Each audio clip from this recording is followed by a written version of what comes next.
वरेण्यं भर्गो देवस्य धीमहि धियो यो नः प्रचोदयात्।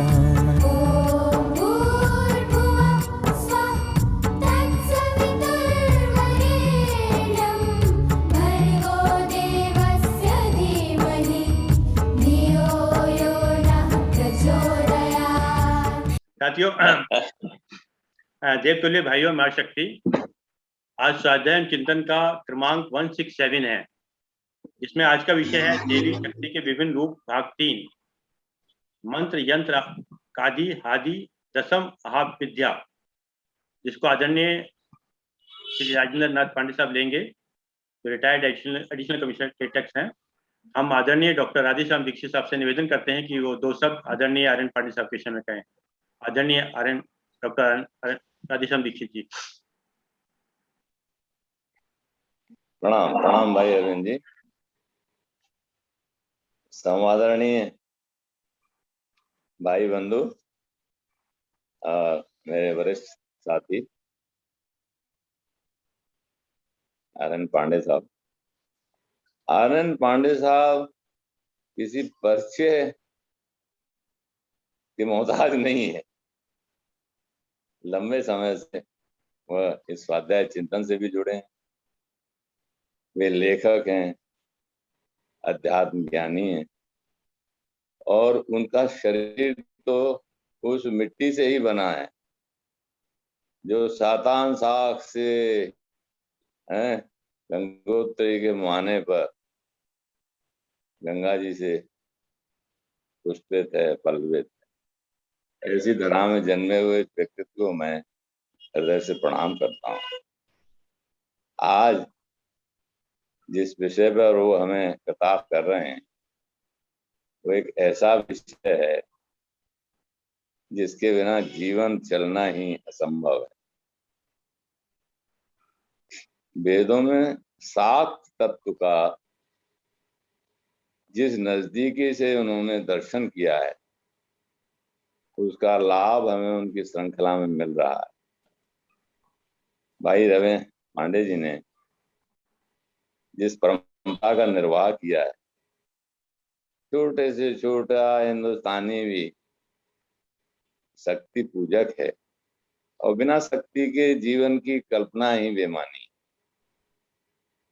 बार बार बार बार कहा गया है, शक्ति रूप को मरम न पायो, और शक्ति गई तब मन पछतायो। जीवन के अंतिम चरण में यही अवधारणा बलवती होती है। पांडे साहब से मेरी इस विषयों पर एक मीटिंग एक बार कानपुर से आते समय ट्रेन में हुई थी। मुझे ऐसा लगा कि वो इस मार्ग के रसिक हैं, जो पूर्णतः से इसमें आप्लावित हैं। साधना के वो ज्ञानी भी हैं, विज्ञानी भी हैं। ऐसे धनी श्री राजेंद्र नाथ पांडे साहब को मैं आमंत्रित करता हूँ कि वो इस मंच पर इस सभा को लाभान्वित करें, और आज कुछ ऐसी बात कह दें जिसको पकड़ के हम लोग आगे जीवन में उनके साथ साथ पार हो जाए। परम आदरणीय गुरुदेव और वंदनीय माता जी से मैं प्रार्थना करता हूँ कि वे सब हमारे ऊपर कृपा बरसा। आदरणीय पांडे से धन्यवाद। सर्वप्रथम मैं गायत्री मंत्र का उच्चारण करता हूं। आप सब लोग भी अपनी ऊर्जा केंद्रित करने का प्रयास करें। ओम भूर्भुवः स्वाहा तत्सवितुर्वरेण्यं भर्गो देवस्य धीमहि धियो यो नः प्रचोदयात्। अब मैं 2 वैदिक मंत्रों से प्रार्थना करता हूं। ओम विश्वानि देव सवितर्दुरितानि परासुव यद्भद्रं तन्न आसुव। ओम अग्ने नयसु पथारायि अस्मान् विश्वानि देव वयुनानि विद्वान् यो योध्यस्मज्जुहुराणमेनो भूयिष्ठान्ते नम उक्तिम विधेम। हे सकल जगत के उत्पादक प्रकाश स्वरूप परमात्मन, आप हमारी बुराइयों को, दुर्व्यसनों को, बाधाओं को, आपत्तियों को दूर करें और जो कल्याणकारी हो वो हमें प्राप्त कराएं। हे अग्नि स्वरूप प्रकाश स्वरूप परमात्मन, आप हमें सन्मार्ग पर ले चलते हुए समृद्धि को प्राप्त कराएं। इस मार्ग में जो भी बाधाएं आए उन्हें आप दूर करें। हम आपको बार बार प्रणाम करते हैं। ओ आदरणीय अरविंद शर्मा जी को और स्वाध्याय चिंतन के जितने विद्वान श्रोतागण हैं एवं अन्य जो आज मेरे परिवारीजन जुड़े हैं, उन सबका मैं प्रणाम करता हूं, अभिनंदन करता हूं। यह हम सबके लिए सौभाग्य का विषय है कि इस तरह की स्वाध्याय चिंतन की धारा गंगा प्रवाहवत चल रही है। किसी परम चेतना ने, गुरुदेव की परम चेतना ने श्री अरविंद शर्मा जी को प्रेरणा दी और हम सब लोग जुड़े, हम सब लोगों को भी उसी तरह से प्रेरणा दी। अस्तु। ये भी एक सौभाग्य का विषय है मेरे लिए कि नवरात्र, नवदुर्गा जैसे ऊर्जा के विशेष काल में मुझे शक्ति पर चिंतन करने का अवसर मिला। यह मैं अपनी मां भगवती की अपने ऊपर कृपा मानता हूं। जैसे मैं पहले भी कह चुका हूं कि सबसे बड़ा लाभ इन वक्तव्यों से मेरे विचार से वक्ता को होता है। मैं तो यही मानता हूं कि मुझे विचार करने का मौका मिलता है, बार बार सोचने का मौका मिलता है कि मैं क्या बोलूं, क्या कहूं, क्या बात कहूं, अच्छी से अच्छी बात कहने का प्रयास करूं। तो शास्त्रों का भी आलोडन होता है, विचारों का मंथन भी होता है। तो आज मैं जिन बचे हुए विषयों को समेटना चाहता हूं, हो सकता है मैं विस्तार से ना कह पाऊं, लेकिन फिर भी शक्ति के वो अंश रह जाएंगे यदि मैं उन्हें नहीं कह पाया तो। एक निवेदन अवश्य करता हूं, यदि मेरी कोई बात समझ में आती है तो ये आप सब लोगों की ग्राहक शक्ति का परिणाम होगा। यदि बात में कोई नहीं समझा पाता हूं तो मेरी कहने में कहीं ना कहीं कमी होगी, लेकिन शास्त्र में कोई कमी नहीं। मेरा विनम्र अनुरोध फिर आपसे यह है कि केवल यह जानकर कि हम नहीं जानते या ऐसा संभव नहीं है, आप शास्त्र को रिजेक्ट न करें, उसकी उपेक्षा न करें। बल्कि मेरा अनुरोध यह है कि याद आप नहीं जानना चाहते, मैं चार्टर्ड अकाउंटेंट नहीं हूं, मैं एरोनॉटिक्स का मास्टर नहीं हूं, मैं फाइनेंस का जानकार नहीं हूं, तो इसका मतलब यह नहीं कि वो विद्याएं सही नहीं। यदि आप जानना चाहते हैं तो मेरा अनुरोध यह है कि जो मैं बताऊं, इशारा दूं, आप शास्त्र का अध्ययन अवश्य करें। और यह विद्या ऐसी विद्या है, अध्यात्म की केवल अध्ययन से नहीं होती, कि आप उन पर अवश्य चलें। आप कोई मंत्र, कोई यंत्र, कोई विद्या, कोई स्तुति कुछ लेके चलें, तो कोई पूजा अर्चन लेके चलें, और यदि अनुभव में वो न हो तब उसके पीछे हटें, श्रद्धा साथ है। तो मेरा पूरा विश्वास है कि जरूर ही ये कोई भी मार्ग लेके आप अपनाएंगे तो प्रभु परम सत्ता माता मातृशक्ति अवश्य कृपा करेंगे। अस्तु। अब मैं अपने विषय को प्रारंभ करता हूं। प्रारंभ करने से पहले मैं जिस शक्ति की मां के रूप में उपासना करता हूं, उनके लिए मैं स्तुति करता हूं, आराधना करता हूं।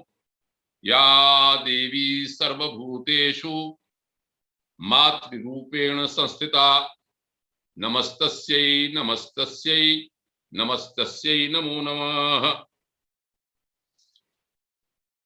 मैं आज शक्ति के मंत्र, यंत्र, कादि विद्या, हादि विद्या और 10 महाविद्या, इनके बारे में कुछ बोलना चाहता हूं। कितना बोल पाता हूं यह समय बताएगा किस प्रकार होगा। मैं इसको किस तरह विस्तृत करता हूं, किस तरह से उठाता हूं, इसको आप देखिए। तो मैं सबसे पहले बहुत एक सरल चीज से प्रारंभ करता हूं, वह है दुर्गा सप्तशती को प्रारंभ करने से पहले जो आचमन लिखा है उस चीज से प्रारंभ करता हूं।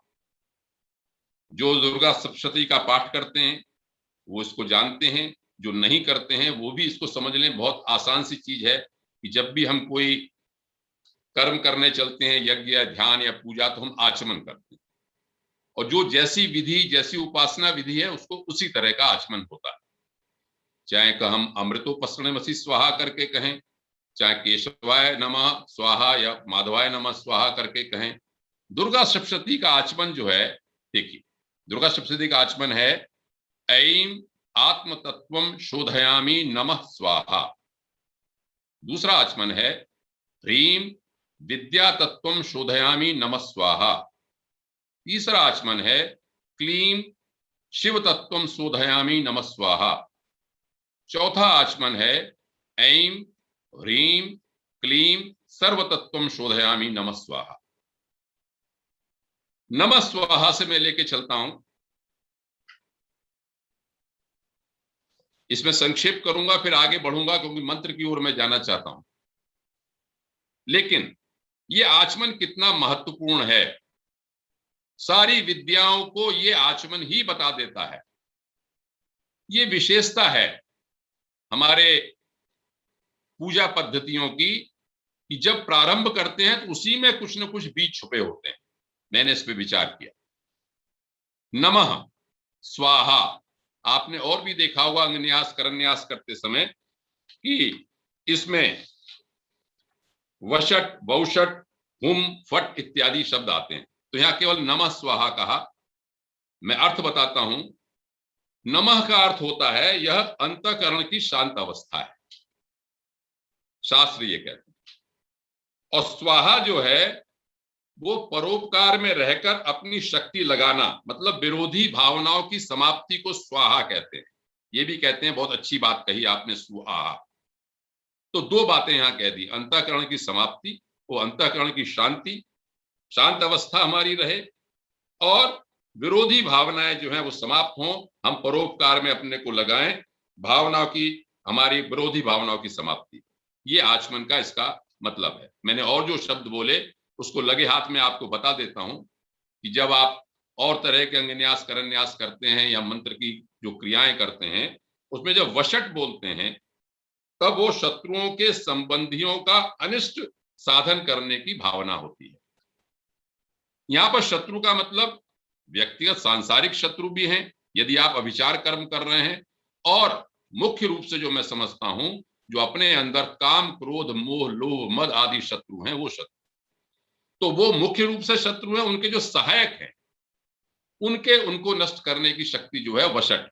मैं आपको बताता चलूं, यह वषट का प्रयोग अथर्ववेद में 3 मंत्रों में तो मुझे पता है और जगह होगा, मैं उसको विस्तार में नहीं जा रहा हूं, मुझे आगे बढ़ना है। इसी तरह वौषट का प्रयोग होता है शत्रुओं के हृदय में एक दूसरे के प्रति द्वेष भावना पैदा करना। जो हमारी भावना है, काम, क्रोध, लोभ है, वो आपस में भी द्वेष करके, जिससे कि उनकी अपनी आप समाप्ति हो जाए। हुम बड़ा महत्वपूर्ण शब्द है। मैं इसमें काफी वक्तव्य देता हूं।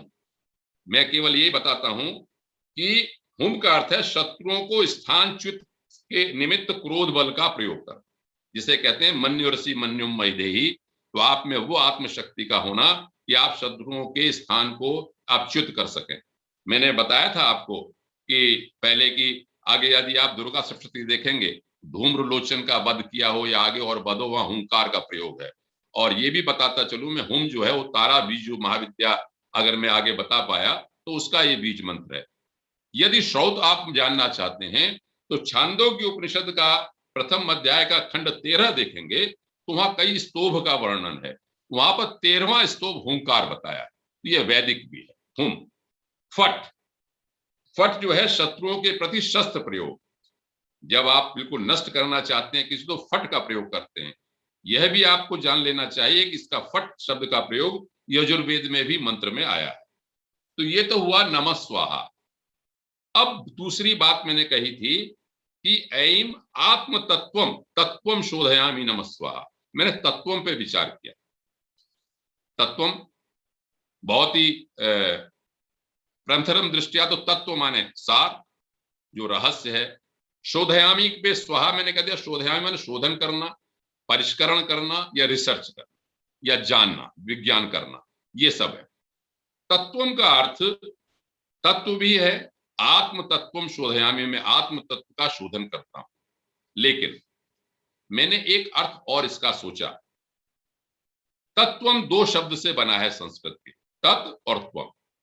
तत्वम एक सार शब्द तो है ही, लेकिन दूसरा दृष्टिकोण यह है कि यह तत् और त्वम से बना है। ओम तत्सत, हरिओम, ओम तत्सत आप देखते हैं गीता में भी है। ओम जो है तत्सत, तत् शब्द थर्ड पर्सन के लिए प्रथम पुरुष जिसे बोलते हैं और यह बताता है कि वो क्या चीज है। तो तत्त्वम, वो तुम हो, तत् और त्वम। तो इसमें क्या कहा कि ऐम आत्म तत्वम, आत्मा ब्रह्म तत्त्वम, तुम हो, इस तत्व को मैं शोधता हूं। किस तरह से? ऐम के द्वारा। बीज मंत्र में बाद में आऊंगा। तो तत्वम को बात को असली तरह से समझ लें। यदि तत्व को सार समझते हैं तो मेरे हिसाब से वो रहस्यमय, गुह्य है, छुपा हुआ है। और तत्त्वम कहते हैं तो त्वम चूंकि मध्यम पुरुष सामने ही है तो प्रकट है। ये तत्व जो रिसर्च है, जो शोधन है, परिष्करण है, वो हमारा प्रकट होता है। आप कहेंगे कि इसके बारे में कोई आपकी जो तुक्का है, ऐसा तो नहीं कि आपने अपनी ओर से कह दिया, नहीं। शाक्त ग्रंथ में देवी भागवत को मैंने जब देखा, देवी भागवत पुराण शक्ति के बारे में ही है, तो 7/31/51 और 52 दो श्लोक मुझे ऐसे मिले जो मेरे इस मत की पुष्टि करते। मैं इसको बताते चलता हूं आगे। वहां पर लिखा तत् के बारे में पूरा श्लोक है। नुमस्तद पद लक्ष्यार्थाम चिद एक रस रूपिणम अखंडानंद रूपाम ताम वेद तात्पर्य भूमिका। मैं उस तत् पद लक्ष्य के अर्थ वाली, जिसको तत्पद से जो लक्ष्य होता है, जिसका जो एक रस रूपणी है, चिद, मैंने पहले भी कहा था कि ये हमारा शक्ति का जो उपासना है वो चिदानंद की उपासना है, चेतन की और आनंद की। तो चिद रूप में है, एक रस रूपणी है, अखंड आनंद रूप है, आनंद इसका अखंड आनंद रूपणी है। और उसको वेद तात्पर्य भूमिका, और जितने वेद हैं, संहिताएं, जो ज्ञान है, उसका जो भूमिका है, भूमि है, जड़ जो है, वो ये तत्पद से बताता है। एक बात। अब त्वम की बात आई। अगले ही श्लोक में देवी भागवत में त्वम के बारे में भी स्पष्ट कर दिया। तो इस शक्ति से संबंधित जो मैं त्वम बोल रहा हूं वो इसी तरह से है। त्वम में क्या कहा उन्होंने? पंचकोशातिरिक्ताम ताम अवस्थात्रय साक्षिणीम नुमस्त्वम पद लक्ष्यार्थाम प्रत्यग आत्म स्वरूपिणी। पंचकोशों के बाहर जो है, तीनों अवस्थाओं की जो साक्षी है, जागृत, स्वप्न, सुषुप्ति की, और त्वम शब्द से, त्वम पद से जिसका लक्ष्य होता है, ऐसी प्रत्यक्ष आत्म स्वरूपिणी जो है। देखिए, मैं ऐसे नहीं कह रहा ऐम आत्म तत्वम शोधयामी नमः स्वाहा, यहां लिखा देवी भागवत में प्रत्यक्ष आत्म स्वरूपिणी जो शक्ति है, उसका मैं त्वम से जो पद से लक्ष्य होता है उसको हम नमस्कार करते हैं। तो मेरी इस बात की पुष्टि मुझे हुई कि जो मैंने सोचा वो ठीक है। अब बात पहले वाले पे आती है। एक में लिखा आत्म तत्वम, एक में लिखा विद्या तत्वम, एक में लिखा शिव तत्वम, एक में लिखा सर्व तत्व। यदि आप दुर्गा सप्तशती पढ़ें या उसके जो अंग हैं उनको पढ़ें, तो आत्म के बारे में लिखा, जब देवी अथर्वशीष करते हैं तो कहते हैं कि देवताओं ने जाके पूछा कि आप कौन है, तो कहा अहम ब्रह्म स्वरूप। और इसके अलावा भी उन्होंने कहा अहम इत्येव विभावे भवानीम, जो 8वें अध्याय में ध्यान। इसके अलावा बांगरमणि सूक्त में भी कहते हैं अहम वसुभि रुद्रेभि वसुभिश्चरामि। तो कहने का मतलब यह है कि ये आत्म तत्व है। पहला, ब्रह्म स्वरूपिणी। किसी भी विद्या का हमारे वैदिक सनातन धर्म में जो लक्ष्य है वो ब्रह्म को प्राप्त करना है, ब्रह्म स्वरूप को जानना है, आत्म स्वरूप को जानना है। दूसरा, इसमें कहा विद्या तत्व। विद्या में कहा ऐसा श्री महाविद्या, देवीथर्वशीर्ष में कहा है, और ये भी कहा उसमें सा विद्या परमा मुक्ति हेतु भूता सनातनी, ये शक्ति जो है वो परम विद्या है। अब शिव तत्व की बात आती है, तो शिव तत्व क्या है? शरण्याम शिवदा अनंताम विजयाम शुद्धाम शरण्याम शिवदाम शिवाम, ये शिव को देने वाली है, कल्याण को देने वाली है, शिव तत्व को बताने वाली है, शिव भी वही। और अंत में कहा सर्व तत्वम शोधयामि नमस्वाहा, ये तो हमारा अध्यात्म साधना का बिल्कुल अंत है। यो माम पश्यति सर्वत्र सर्व तत्वम सर्वस्वरूपे सर्वेशे सर्वशक्ति समन्विते, तो और ये सर्वरूपमयी देवी सर्वम देवी मयम जगत, ये सर्व तत्व है। तो तीन तो आचमन ये हो गए। ये तो हुआ मेरा ये बताने का कि उद्देश्य क्या है। आचमन साधारण से कर लेते हैं, आचमन ऐसा नहीं है। जो पूरी विद्या है, जिस मार्ग पे हम चलने जा रहे हैं, उसका ही सार इसमें बता दिया। अब आया मैं मंत्र भाग पे आता हूं, जो मैं लेना चाहता हूं। ऐम और ई से ईम से मिलके बनता है। ह्रीम आधा ह आधा र और ईम से मिलके बनता है। क्लीम आधा क आधा ल और ईम से मिलके बनता है। उसके बाद ऐम भ्रीम क्लीम। कहने का मतलब ये, इसमें एक शब्द कॉमन है, एक शब्द नहीं, एक अक्षर कॉमन है, वो है ईम। श्रोतागण, विद्वान श्रोतागण, ईम शाक्त मार्ग में बहुत महत्वपूर्ण अक्षर है।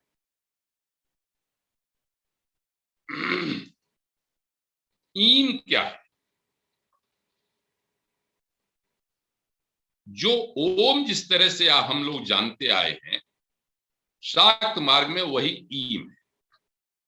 आपने देखा होगा जो बीज अक्षर हैं, ऐम ह्रीम क्लीम श्रीम धीम, इन सब में ईम है। जब मैंने वेद संहिताओं का अध्ययन किया, तब मैंने ये देखा कि अनेकों मंत्रों में ईम का प्रयोग है।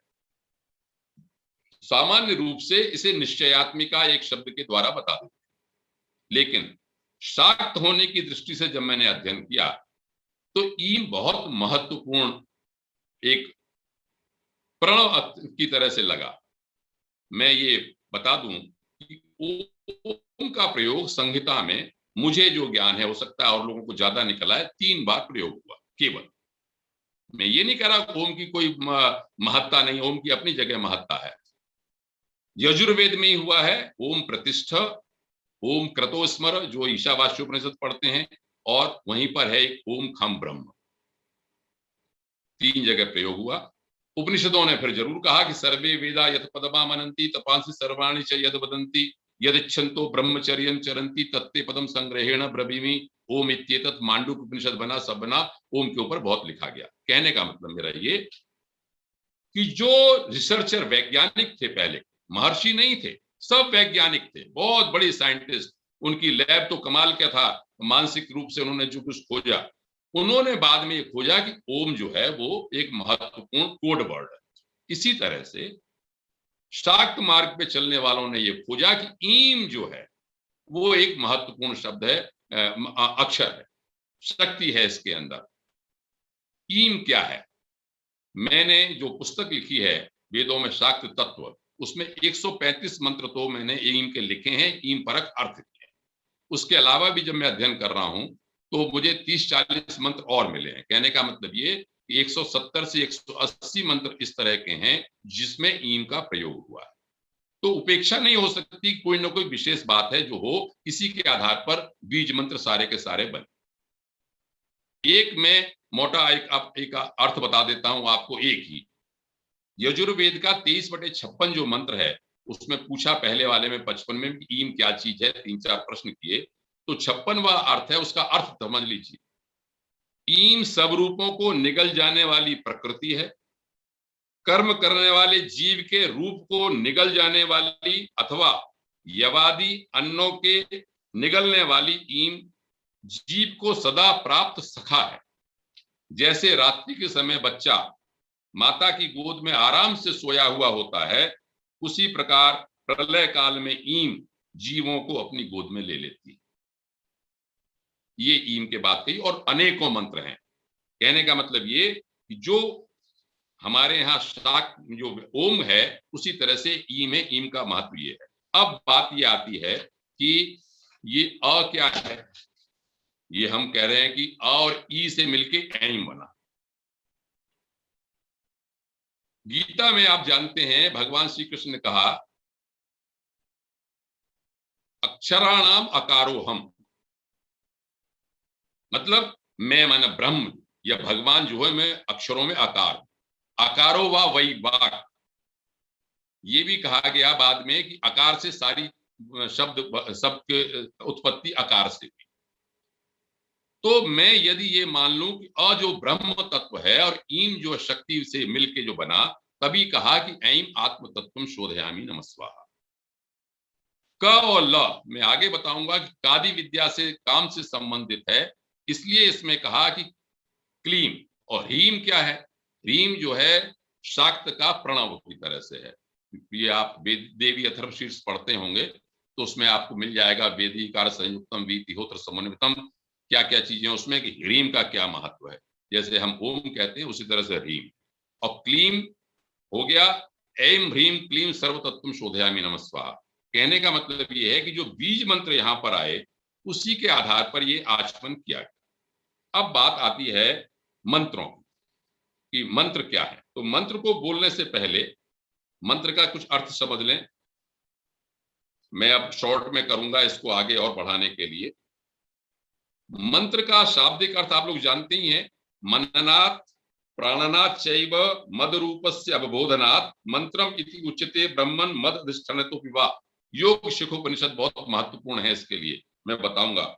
इसका अर्थ ये हुआ कि मनन किए जाने के कारण, प्राणों का उत्थान करने के कारण, मेरे रूप का ज्ञान उत्पन्न होने के कारण, मेरा अधिष्ठान होने के कारण ही मंत्र कहलाता है।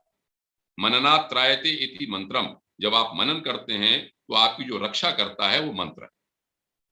जैसे गायत्री मंत्र, बीज मंत्र तो आप उसी तरह समझिए जैसे भूर्भुवः स्वः 3 व्याहृतियां उसमें लगा दी। उसी तरह से रिसर्च करके साइंटिस्ट ने खोजा कि भाई कैसे ये और हमें बीज मंत्र तैयार हुए।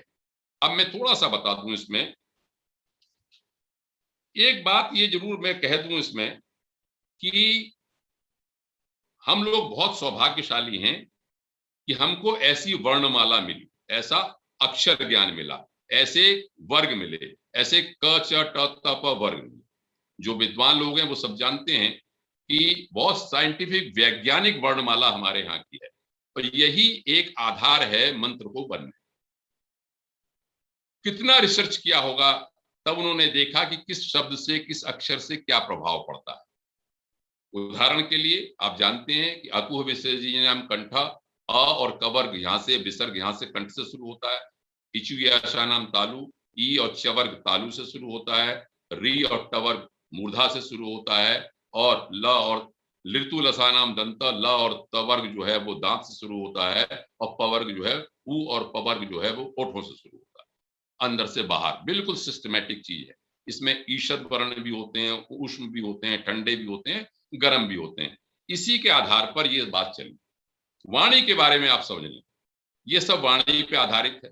वाणी आप 4 तरह की सुन चुके होंगे, परापश्यंती, मध्यमा, वैखरी, जो एक नाभि पे रहती है, हृदय में है, और गले में जो मध्यमा है, और ये वैखरी जो हम मुंह से बोलते हैं।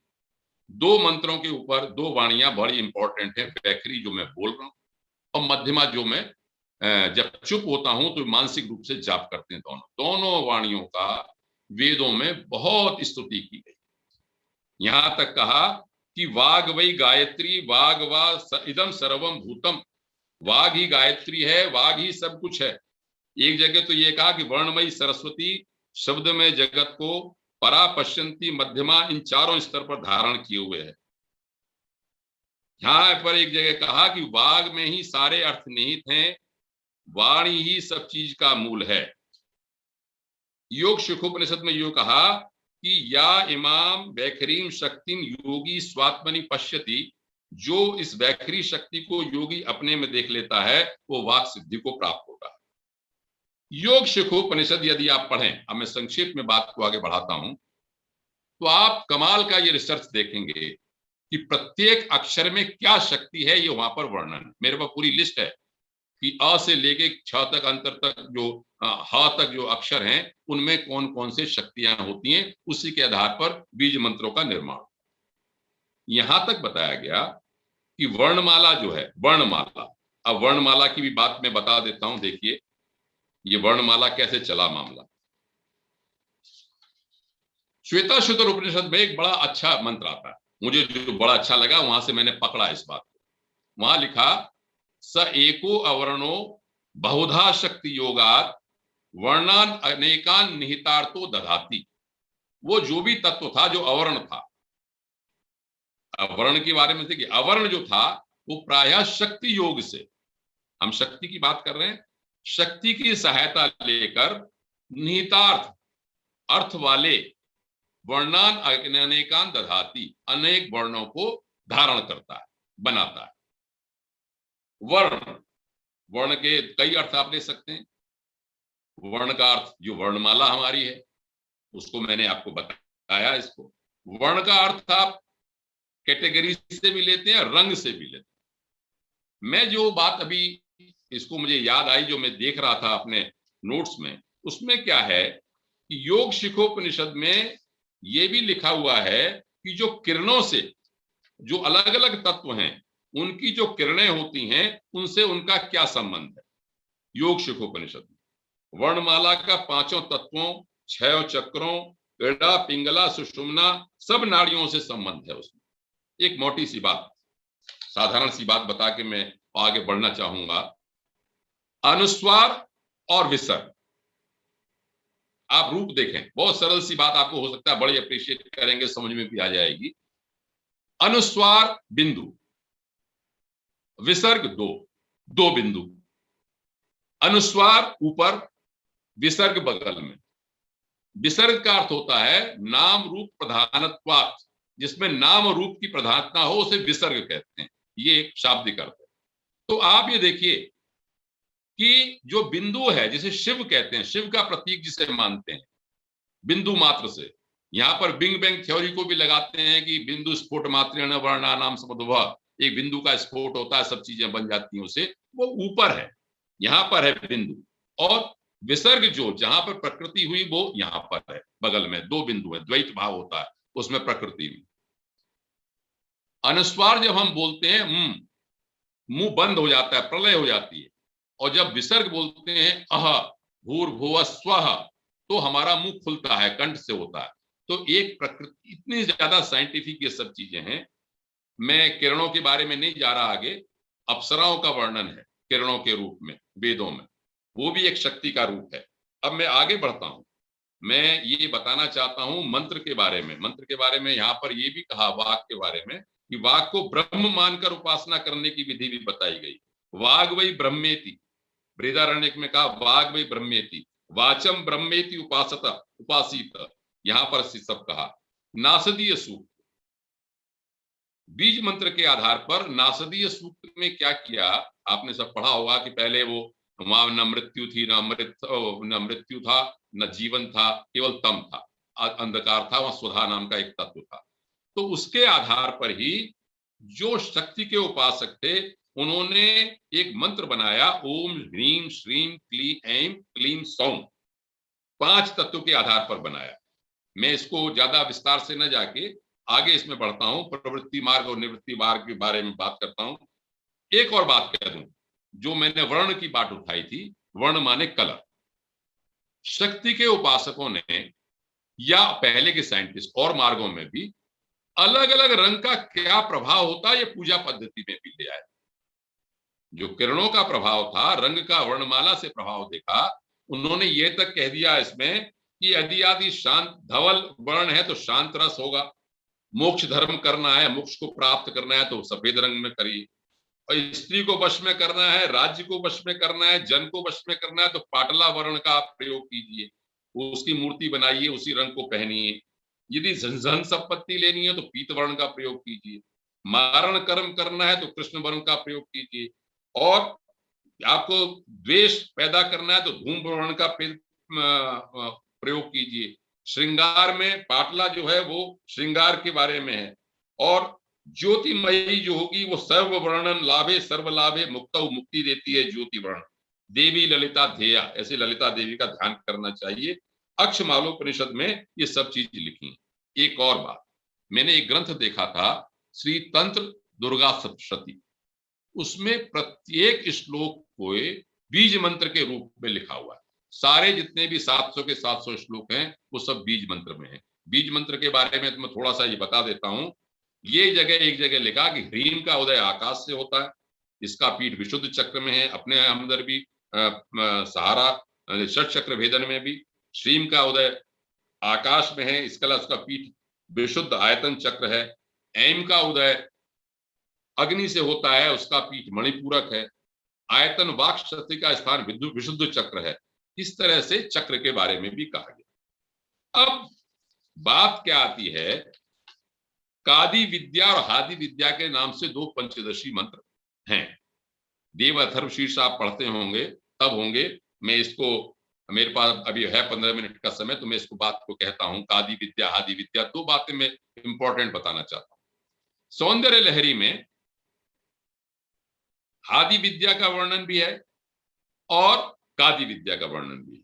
जब हम देवी अथर्व शीर्ष पढ़ते हैं, कामो योनि कामकला वज्रपाणी, तो वहां पर भी पंचदशी मंत्र का मंत्र आया। दो तरह की विद्याएं हैं, लोपा मुद्रा, अगस्त्य और लोपा मुद्रा ऋषिकाएं हुई, ऋषि हुए, ये इनके प्रवर्तक। हादि विद्या मुक्ति मार्ग का, निवृत्ति मार्ग का है, और कादि विद्या प्रवृत्ति मार्ग का है। कामो योनि कमला वज्रपाणी गुहा हसा मातृश्वाभ्र मिद्र, ये जो मंत्र है, इनमें जो शब्द कहे गए हैं उनके अक्षर बताए गए। जैसे यदि हम इस मंत्र को बनाएं तो ये मंत्र बनता है क ए ई ल ह्रीम, ह स क ह ल ह्रीम और सकल ह्रीम। ये हुआ कादि विद्या का मंत्र, पंचदशी मंत्र है इसको। इसी को जब हादि विद्या में होता है, जिसमें सौंदर्य लहरी में कहा, समय कम है इसलिए मैं पूरा श्लोक नहीं बोल रहा हूं, शिव शक्ति कामाक्षित कर्ण, उसका जो मंत्र है वहां पर पहला अक्षर आता है ह सकल ह्रीम, ह सक हल ह्रीम और सकल ह्रीम। केवल 3 जो अक्षर शुरू के हैं उन्हीं में परिवर्तन है। वहां शिव शक्ति और काम है हादि विद्या में, यहां पर काम योनि और काम कला। कुछ लोग जो सामान्य रूप से इन अक्षरों शब्दों का मतलब लेते हैं वो चौंकते हैं। केवल मैं आपको, समय कम है मेरे पास इसलिए मैं ये बता दूं, काम और योनि इन दोनों को समझने की बहुत आवश्यकता है। वेद क्या कहता है? वेद कहता है कि काम क्या चीज है। एक जगह पूछा कि किसने दिया, किसको लिया, कौन लेने वाला है, कौन देने वाला है, तो कहते हैं कामो दातः कामः प्रतिगृहीता। ये यजुर्वेद का मंत्र है। इसमें तो 7/48 यजुर्वेद का 7/48 मंत्र है, बड़ा इंपॉर्टेंट। को अदात कस्मै अदात कामो अदात कामाय अदात। काम ने दिया, काम को लिया, तो कामो दाता, काम ही देने वाला है, काम ही लेने वाला। इंपॉर्टेंट बात का, काम एतत्ते, काम ही वह सब कुछ है। इसके अलावा अथर्ववेद में भी ये कहा कि कामो दाता प्रतिगृहीता काम समुद्रम आविवेश कामेन त्वा प्रतिगृह्णामि काम एतत्ते। ये काम क्या है? ये वही काम है जबकि हमने कहा कि ब्रह्म ने अपने को अभिव्यक्त किया, या ब्रह्म में स्पंदन शक्ति हुई, या ब्रह्म में ईक्षण हुआ, या सो कामयतः, वो काम है। सांसारिक काम है उसका असर बहुत छोटे स्तर में अंश में आता है, बड़े स्तर पे हमें सोचना चाहिए ये परमात्मा ब्रह्म की उस परम शक्ति की ईक्षण शक्ति है काम। इसलिए अगर आप त्रिपुरोपनिषद पढ़ेंगे तो क्या कहा वहां पर, एक जगह कहा कि कथ्यम कमिम कल्पकम काममीशम तुष्टवांसो अमृता भजंती। इस काम की उपासना करने वाले अमृतत्व को प्राप्त हो जाते हैं। इसलिए यह कादी विद्या का प्रयोग हुआ। कादी विद्या आगे चली, पंचदशी विद्या महत्वपूर्ण हुई। अब बात आती है, मैं आगे और न कहे, काम सूक्त भी है अथर्ववेद में 19/52 योनि के ऊपर आता हूं। यौन, तुरंत ही एक परसेप्शन ये आता है कि जेनिटल पार्ट के बारे में होगा। बहुत ही आदर के साथ मैं कहता हूं कि बहुत महत्वपूर्ण शब्द है, इसको बहुत ध्यान से समझना चाहिए। मैं इस समय कम है, फिर मैं आपको इसलिए कह रहा हूं उसमें, इसके लिए क्या है कि आधार, योनि इति आसादन स्थानम, कोई आधार चाहिए। काम जो होता है वो सयोनि होता है, काम को कोई ना कोई आधार चाहिए, उस परब्रह्म को भी आधार चाहिए। समष्टि में इस योनि का अर्थ तीनों लोक हैं। वेदों के मंत्र मेरे पास बहुत सारे हैं, जो तीनों लोक हैं वो भी योनि है। द्यावा पृथ्वी के बीच में जो स्थान है वो भी योनि, पृथ्वी पर जो विभिन्न प्राणी हैं वो भी योनि है। स्तनपाइयों में स्त्री जाति सृष्टि का आधार है। यज्ञ में यज्ञ वेदी भी योनि है। यही शाक्त विद्या में कादी का आधार है। परम सत्ता का प्रकटीकरण जो है वो योनि, और इसमें जो शक्ति है वो कामकला है, वो ई है। इसलिए मैंने कहा था, जो आचमन से मैंने प्रारंभ किया था, यदि आप देखें तो आ तो पहले ब्रह्म वाला हो गया, ह्रीम ह शब्द है। ह शब्द जो है वो शिव का, वहां पर वो क्लीम का क शब्द क्लीम का प्रतीक है कादी विद्या का मेरे विचार से, और हीम में जो ह है वो हादी विद्या का प्रतीक है। इस तरह से उस आचमन में ही सभी बातें समाप्त कर दी हैं, सभी बातें समेट ली। अब मैं अपने समय को देखते हुए आगे बढ़ता हूं यंत्र के बाद। यंत्र की बात भी थोड़ी सी हो जाए। बहुत ही परसेप्शन है कि लोग ऐसे ऐसे तिरछे लाइनें वाइनें खींच देते हैं और यंत्र क्या बन जाता है। बड़े महत्वपूर्ण रिसर्च है साइंटिस्ट की। मैंने बहुत से ग्रंथ पढ़े हैं, आप भी पढ़े हैं उन ग्रंथों को। उनमें मैं कुछ नाम हो सकता है, अगर मेरे पास रहे होंगे नाम बता देता हूं मैं। यंत्र माने एपरेटस को आपने समझ लिया जिसको हम समझते हैं, या कोड वर्ड या चित्र समझ लेते हैं। यंत्र माने होता है, शाब्दिक अर्थ है नियंत्रण करने की शक्ति से। जब हम मंत्रों से अभिषिक्त कर देते हैं, कोई चित्र बना देते हैं, तो वो यंत्र हो जाता है। तो पहले तो एक आउटलाइन में हमें मतलब समझना चाहिए। साइंस के विद्यार्थी सब जानते हैं कि इन्फिनिटी के लिए हम ऐसे करके अर्थ बना देते हैं, इंटीग्रेशन जब करते हैं तो ऐसे बनाते हैं, dy/dx के लिए कुछ और बना देते हैं। इसी तरह से जो जब हम यंत्र बनाते हैं यहां पर, तो वो पंच महाभूतों से भी, जो मैंने पढ़ा है, जितना मैं मोटे तौर पे संक्षेप में बता पाता हूं, वो पंच महाभूतों के भी डिनोट करते हैं, द्योतक हैं, बताते हैं। उनको पंच महाभूतों को भी बताते हैं। जैसे कुछ ग्रंथ मैंने नाम बताता हूं मैं। एक महानिर्वाण तंत्र है, उसमें यंत्र राज, और गौतमी तंत्र है, उसमें सर्वतोभद्र यंत्र है। श्यामा स्तव तंत्र है, उसमें स्मरहर तंत्र है। काली तंत्र में भी स्मरहर है। कुमारी कल्प में भी मुक्ति यंत्र है। इन सबका वर्णन है वहां पर। जो ऊर्ध्वमुखी त्रिकोण होता है, ये जो अकथ, जिसमें मैं योनि के आगे बढ़ गया, मेरे पास समय कम है इसलिए, इसमें एक त्रिभुज बनता है, और त्रिभुज का जो वर्टेक्स शीर्ष कोण होता है वो नीचे की ओर होता है। जैसे आप बहुत अच्छी तरह समझ जाएंगे कि परिवार नियोजन का जो निशान होता है, जैसे एक त्रिभुज बना देते हैं। इसका शाक्त विद्या में बहुत महत्व है। अकथ, अ से लेके क तक, क से लेके थ तक जितने भी वर्ण है वो उसमें स्थित हैं। 3 रेखाएं जो हैं, पश्यंती, मध्यमा, वैखरी वाणी को दिखाती हैं। सृष्टि थी संघार को भी दिखाती हैं। वामा, ज्येष्ठी, रौद्री शक्ति को भी दिखाती हैं। ब्रह्मा, विष्णु, रुद्र 3 शिवांश को भी दिखाती हैं। इच्छा, ज्ञान, क्रिया, इन तीनों को भी दिखाती हैं। इतना सारा अर्थ होता है एक त्रिकोण का। अब मैं पंच तत्व के ऊपर आता हूं कि जो त्रिकोण का वर्टेक्स ऊपर की ओर हो, उसको यंत्र को मानते हैं अग्नि का वो प्रतीक, और जो अधोमुखी त्रिकोण है, त्रिभुज है, वो जल का प्रतीक, और जो वृत्त बना होता है वो वायु का प्रतीक है। जो बिंदु है वो आकाश का प्रतीक है। जो चतुर्भुज या बहुभुज आपको लगते हैं वो पृथ्वी का। अब इनको बात को कह के एक यंत्र के बारे में मैं चर्चा कर देता हूं, वो है श्री यंत्र। बहुत लोगों ने पढ़ा होगा, खूब पढ़िए उसको, बड़ा प्रसिद्ध है आजकल, लेकिन बहुत वैज्ञानिकता है।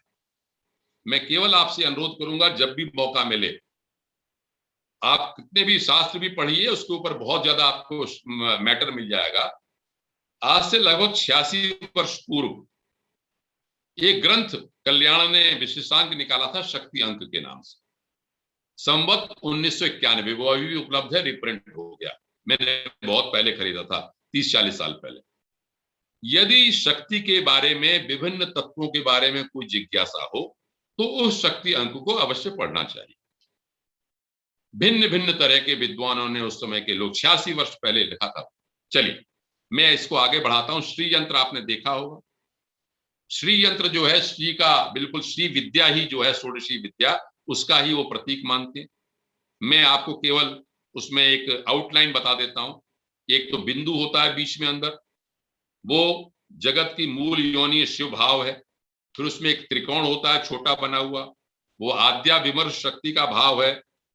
उसके बाद एक और आगे घेरा होता है, इसमें 8 त्रिभुज बने होते हैं, वो कारण शरीर का प्रतीक है। उसके बाद एक और 10 त्रिभुज बने होते हैं, वो इंद्रिय वासना का लिंग शरीर का प्रतीक है। उसके बाद एक और 10 उसके बाद त्रिभुज बने होते हैं, वो तन मात्रा पंचभूत उनके इंद्रिय विषय है, उसका प्रतीक है। उसके बाद चतुर्दशार 14 त्रिभुज बने होते हैं, वो जागृत स्थूल शरीर है। उसके बाद आपने देखा होगा एक वृत्त बन जाता है, वृत्त में कमल के फूल जैसी पंखुड़ियां होती हैं 8, तो वो अस्तार वासना है। उसके बाद एक और वृत्त होता है, उसमें 16 पंखुड़ियां बनी होती हैं, वो है अस्तार द्वय वासना। उसके बाद भूपुर एक चतुष्कोण बना होता है, 3 लाइनें हैं उसकी, पीले रंग की, सफेद रंग की और लाल रंग की, तीनों तरह के ये सत्व स्तंभ के प्रतीक हैं और वो पूरे समष्टि का प्रतीक है। कहने का मतलब ये है, ये जो श्री यंत्र वगैरह हैं, ये केवल मात्र दिखावा नहीं है, बल्कि एक बहुत वैज्ञानिक विद्या है। इनका 2 तरह से उपासना होती है, बहिर्याग और अंतर्याग।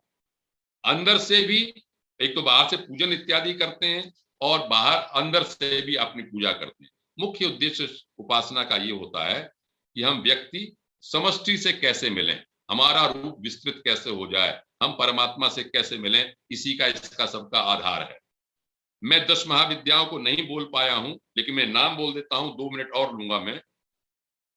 10 महाविद्याएं अपने में बहुत बड़ा विज्ञान है। काली, तारा, षोडशी, भुवनेशी, त्रिपुर भैरवी, छिन्नमस्ता, धूमावती, बगलामुखी, मातंगी और कमला। कुछ उग्र हैं। काली माने समय, जो काल है, वहां से लेके कमला तक, सृष्टि तक, ये पूरे अंश हैं। अलग अलग विद्याएं, अलग अलग शक्तियां हैं, अलग अलग ताकतें हैं, उनके अलग यंत्र हैं, अलग विग्रह हैं, अलग मंत्र हैं और सबकी उपासना अलग अलग।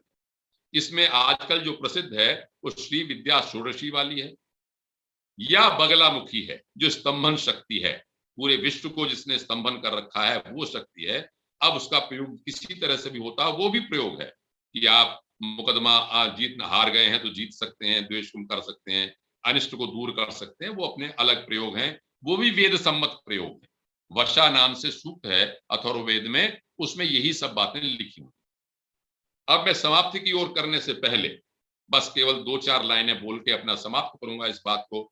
बहुत सारी बातें मेरे दिमाग में थी, लेकिन चलिए संक्षेप में जो बता पाया मैं बता पाया। क्या अनुभव करना चाहिए? मुझे कहीं से अच्छी पंक्ति मिली। पांडे साहब समय ले सकते हैं, कोई दिक्कत नहीं है। अच्छा ठीक है, आराम से लीजिए, कोई दिक्कत नहीं है। हाँ, तो मैं 10 महाविद्या के बारे में एक और बात बता दूं, जो समय दे दिया 2 मिनट का। ये मेरी अपनी खोज थी कि दुर्गा सप्तशती में भी 10 महाविद्या का उल्लेख, जो विद्वान लोग हैं वो उसको पढ़ेंगे, जहां पर वो स्तुति करते हैं ब्रह्मा जी प्रथम अध्याय में। वहां का मैं श्लोक बोलता हूं आपको कि काल रात्रिर महारात्रिर मोह रात्रिश्च दारुणा त्वम श्रीस्त्वम ईश्वरी त्वम ह्रीस्त्वम बुद्धिर्बोध लक्षणा। बस इसी में 10 महाविद्या का है कि महाकाली तो स्वयं उपासना है, उसका देवता है वो। काल रात्रि भैरवी है, महारात्रि कमला है, मोह रात्रि मातंगी है, दारुणा धूमावती है, श्री शब्द जो है षोडशी है, ईश्वरी शब्द जो है भुवनेशी है, ह्री जो है वो तारा है, बुद्धि जो है बगलामुखी है और बोध लक्षणा जो है छिन्नमस्ता है। ये मेरी अपनी सोच है, अपनी रिसर्च है, इसमें इसे देख सकते हैं। तो 10 महाविद्याओं पे बहुत ग्रंथ उपलब्ध हैं, आप पढ़ सकते हैं, कोई दिक्कत नहीं है। वो भी एक बहुत बड़ा विज्ञान हमारे यहाँ ऋषि मुनियों ने, वैज्ञानिकों ने बहुत सोच समझ के उसको तैयार किया।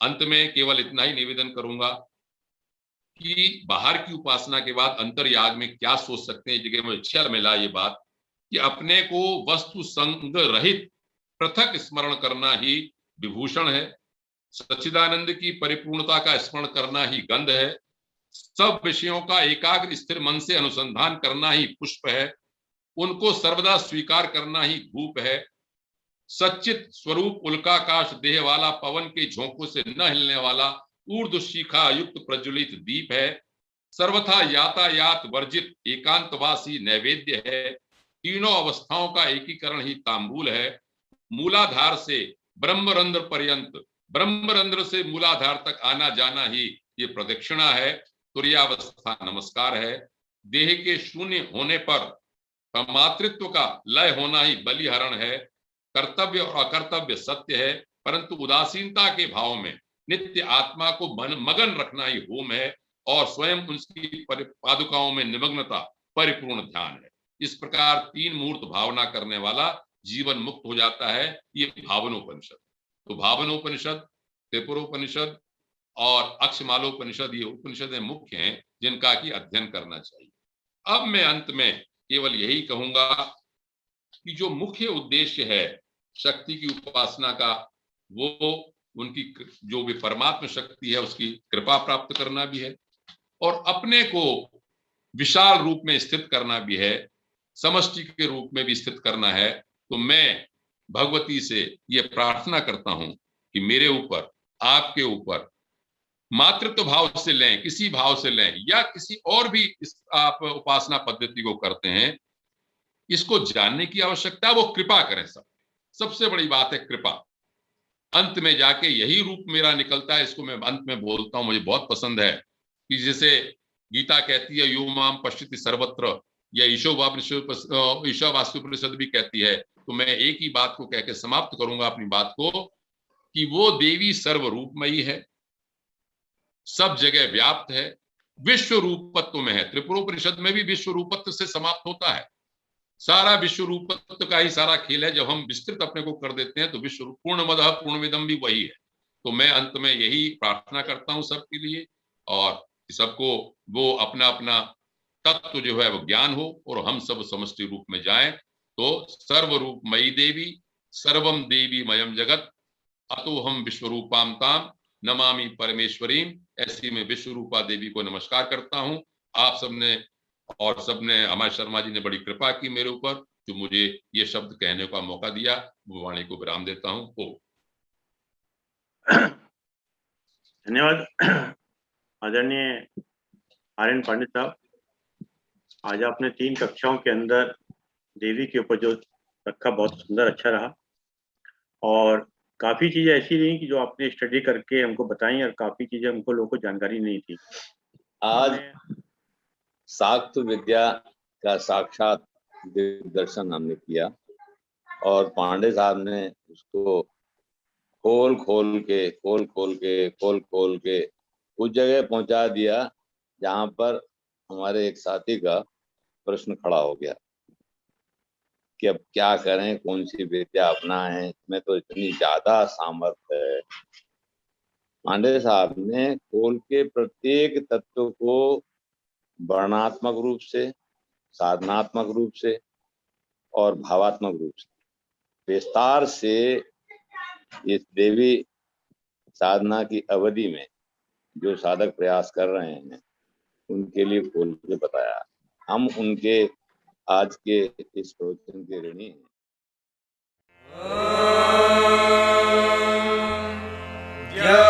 शान्तिरन्तरिक्षं शान्तिः पृथिवी शान्तिरापः शान्तिरोषधयः शान्तिः वनस्पतयः विश्वे देवा शान्तिर्ब्रह्म शान्तिः सर्वं शान्तिः शान्तिरेव शान्तिः सा मा शान्तिरेधि ॐ शान्तिः शान्तिः